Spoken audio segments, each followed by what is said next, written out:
సత్య సాక్షి అనుదిన మన్నా ద్వారా మీ అందరికీ శుభోదయం. పరలోక కుటుంబ పరిచయక మందిర నిర్మాణం కొరకు ప్రార్థన చేయవలసిందిగా కోరుకుంటున్నాం. నేటి యొక్క శుక్రవారము ఉదయం 11 గంటలకు యేసుని స్వస్థపరిచే కార్యక్రమం మందిరంలో ఉంటుంది. ప్రతి వారు సకాలం రావాల్సిన కోరుచున్నా. ఒకవేళ వాహనం మీద వచ్చేవారు త్వరగా వచ్చినట్లయితే వాహనములను పికప్ చేసుకోవడం జరుగుతుంది. నేటి యొక్క వాగ్దానము ద్వితీయోపదేశ కాండము 31వ అధ్యాయం 8వ వచనం.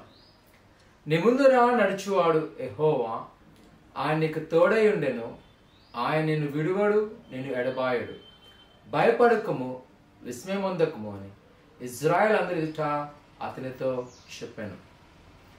ఇజ్రాయెల్ ప్రజలు ఐగుప్తు ప్రాంతం నుంచి కానాను దేశము సరిహద్దులో ఉన్నప్పుడు ప్రవక్త అయిన మోషే గారి ద్వారా దేవుడు చెప్పిన ఆ తుది మాటలు మోషే గారి ద్వారా, ఎందుకంటే మరికొద్ది దినాల్లో ఆయన మరణించబోతున్నాడు. అదే ఆ సమయంలో చూసినప్పుడు ఒకవేళ మనము ఆ యొక్క జియోగ్రఫికల్ గా గమనించినట్లయితే ఆ మోయాబు ప్రాంతం నుంచి దేవుడు చూపిస్తుంది, ఇదిగో కానాను దేశం, కానీ ఇంకా చాలా దూరం ఉంది. తర్వాత కాలము సంఖ్యాకాండము 13వ అధ్యాయంలో చూస్తున్నట్లయితే యెహోషువ వేగువారు 12 మంది వెళ్తారు. యెహోషువ, కాలేబు మరికొంతమంది. వారు చూసినప్పుడు ఇజ్రాయెల్ ప్రజలు అక్కడ గమనించిన విధానం ఏంటంటే అక్కడ కానానీయులు చాలా ఎత్తైన వారుగాను బలాజులుగా కనబడుతున్నారు.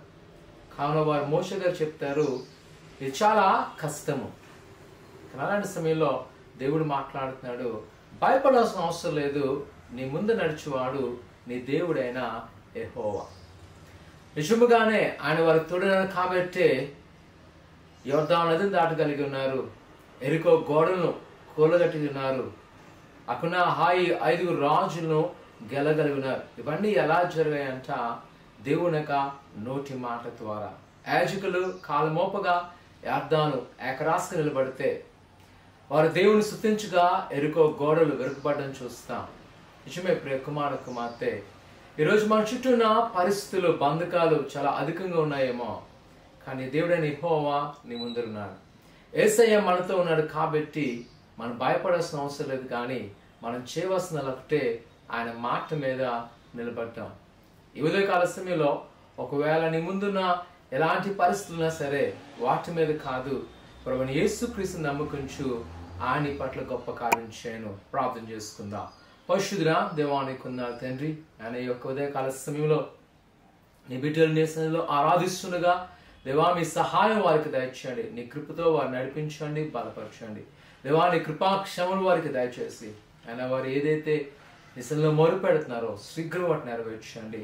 ఆయన వారు వెళ్ళే ప్రతి మార్గంలో ముందుగా మీరుండి ఆయన ప్రతి పరిస్థితులను సరళం చేయమని, ఆయన ఎవరు నేను నమ్ముకుంటున్నారో వారి పట్ల గొప్ప కార్యం చేయండి. అలాగే దినచర్య యేసుని స్వస్థపరిచే కార్యక్రమం కూడా మీరు దీవించి ఆశీర్వదించమని యేసు నమ్ముతున్నాం తండ్రి, ఆమేన్. ప్రియ సహోదరులారా, ప్రభువైన యేసుక్రీస్తుని నమ్ముకుంటండి, ఆయన పట్ల గొప్ప కార్యం చేయనుగాక, ఆమేన్.